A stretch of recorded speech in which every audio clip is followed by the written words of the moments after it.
En RDC, 36 civils ont été tués dans la nuit de samedi à dimanche à Beni, dans l'est du pays, provoquant la colère de la population contre une succession de massacres qui ont déjà fait des centaines de morts. Au Bénin, le paysage politique enregistre une nouvelle formation politique. Le Parti pour la libération du peuple entend apporter un autre son de cloche au débat public. Et puis au Gabon, la campagne électorale pour la présidentielle du 27 août prochain a officiellement démarré samedi. Le sortant Ali Bongo et l'opposant Jean Ping. La vague de manifestations se poursuit au Zimbabwe. Les deux leaders de l'opposition ont tenu un géant rassemblement contre le président Robert Mugabe.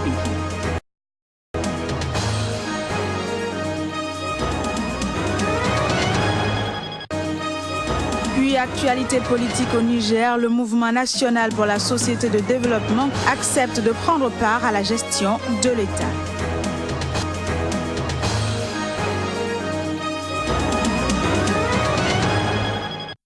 Dimanche 14 août 2016, nouvelle page de l'information sur Sika. Mesdames, Messieurs, bienvenue. On ouvre cette édition par le Gabon où la campagne électorale, comptant pour la présidentielle du 27 août prochain, a officiellement démarré hier samedi, à 2 semaines du scrutin.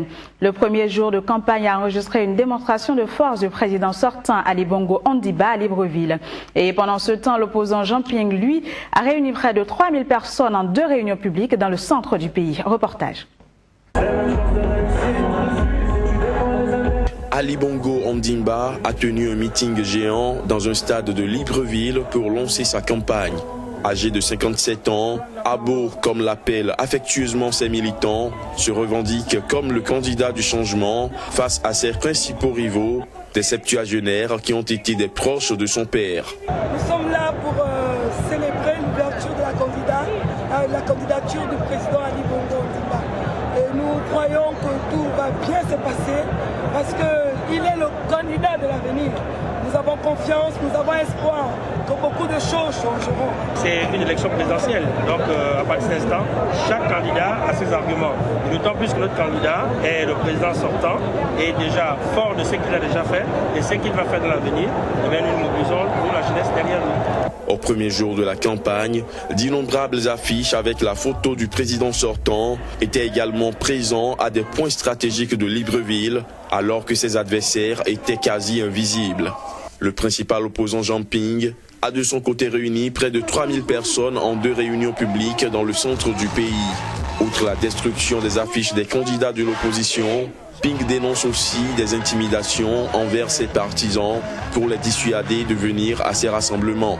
Il espère toujours un regroupement des 13 autres candidats d'opposition derrière sa candidature. On ne reculera devant rien, ni la menace, ni l'intimidation, ni les tentatives d'assassinat, ni la corruption, devant rien. Nous devons aller jusqu'au bout pour libérer le pays. Le public réclame ardemment la candidature unique.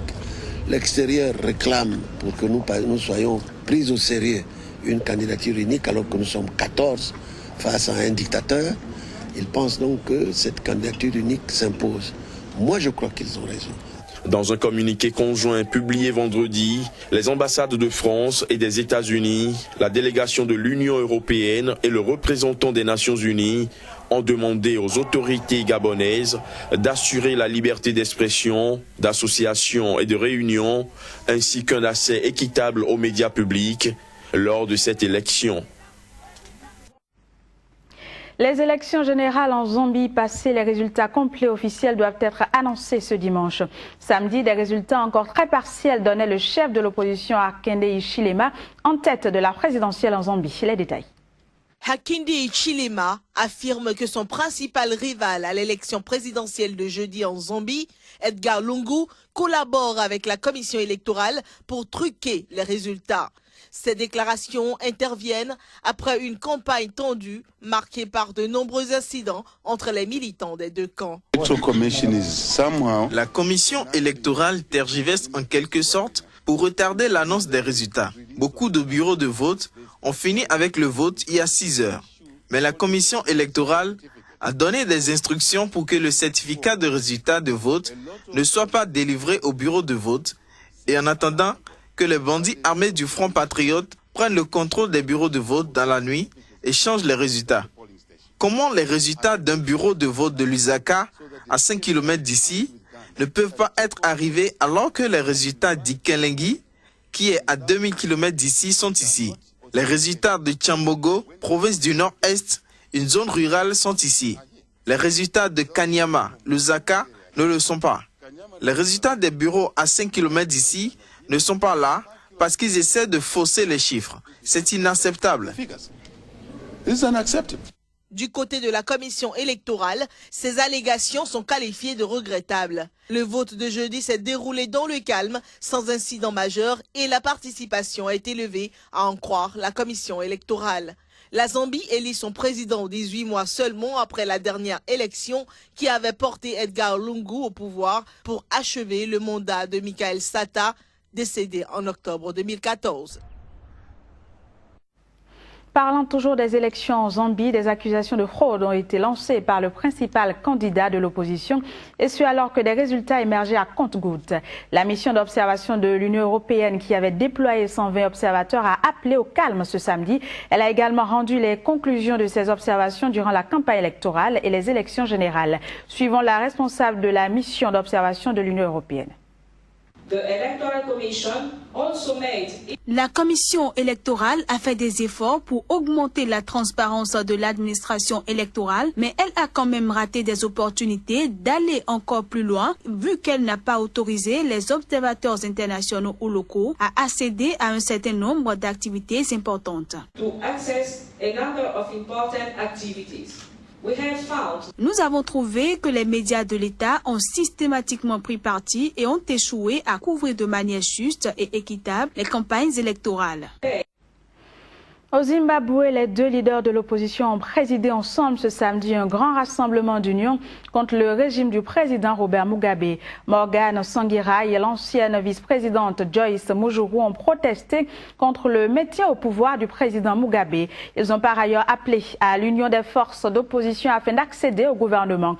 Le rassemblement, il faut le dire, a réuni des milliers de partisans de leurs partis respectifs, et ce sous l'œil vigilant de la police anti-émeute. Au Niger, on s'achemine vers une recomposition du paysage politique. Le Mouvement national pour la société de développement accepte la main tendue du président Issoufou Mahamadou. Le bureau politique du parti qui s'est réuni ce samedi a majoritairement décidé de participer à la gestion de l'État. Voici les explications d'Abdoul Kadri Tidjani, secrétaire général du MNSD Nassara. Nous avons examiné un travail qui a été demandé à un comité de réflexion suite à l'appel du président de la République, entre autres, relativement à notre participation au gouvernement, ou disons à la gestion du pouvoir d'État. Nous avons tenu une réunion dans la sérénité, dans la cordialité, comme dans notre habitude au niveau du MNSD Nassara, et de manière responsable, et en mettant en avant principalement les intérêts supérieurs de notre pays. Le bureau politique national a décidé de répondre favorablement à l'appel du président de la République. Le bureau politique a par la même occasion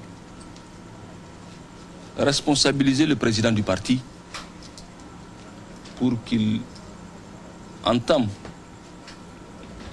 toutes les démarches utiles en vue de la concrétisation de cette volonté du parti de participer à la gestion du pouvoir d'État en mettant en avant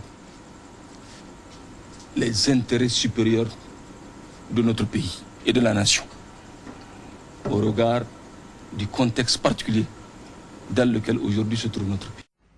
Direction le Nigeria où l'avocat du leader pro-Biafra incarcéré Nnamdi Kanu affirme que son client n'a aucun lien avec le mouvement pour l'émancipation du Delta du Niger ni aucun autre groupe militant qui serait en train de négocier en son nom avec le gouvernement nigérien. Il demande par ailleurs sa libération. On le suit.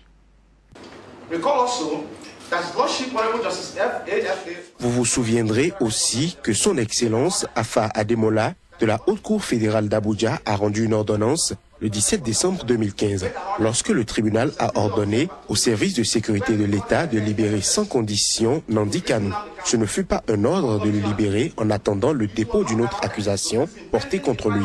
Cette ordonnance, rendue par son éminence le juge Ademola, n'a toujours pas été respectée jusqu'aujourd'hui.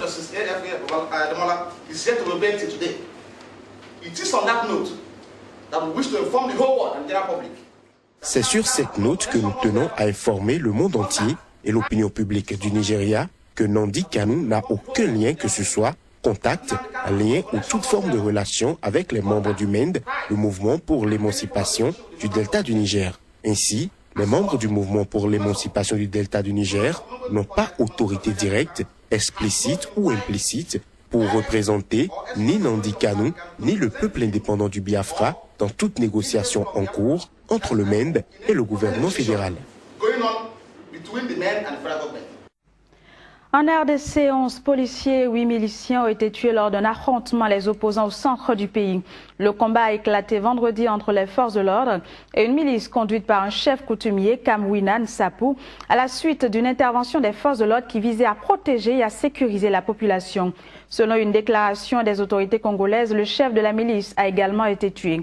4 autres policiers sont portés disparus et 40 miliciens ont été capturés, parmi lesquels 17 mineurs de 5 à 12 ans, ainsi que plusieurs armes et munitions de guerre récupérées. Les présidents rwandais Paul Kagame et congolais Joseph Kabila se sont rencontrés ce vendredi dans l'ouest du Rwanda. Ils s'y sont engagés à redynamiser leurs relations marquées depuis de longues années par la défiance. Reportage. Les deux chefs d'État, accompagnés de délégations ministérielles de haut niveau, se sont entretenus dans la ville de Rubavu, au Rwanda, à la frontière avec la République démocratique du Congo. S'agissant de la coopération dans le domaine de la sécurité, les deux parties se sont félicitées des progrès réalisés dans les efforts visant à l'éradication des forces négatives et ont également souligné l'importance de la mise en place d'un mécanisme étroit d'échange de renseignements. Tant qu'il y aura des FDLR, on va continuer avec les opérations.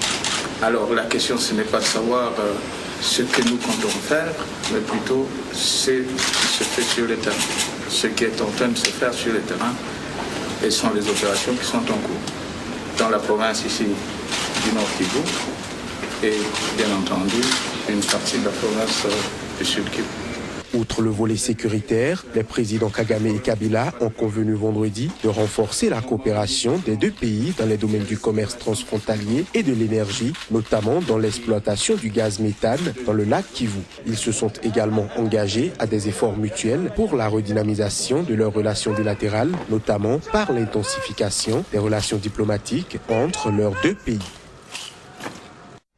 Et c'est sur cette note que prend fin cette édition. Mesdames, Messieurs, merci de l'avoir suivi. Très bonne suite de programme sur SICA. À très vite.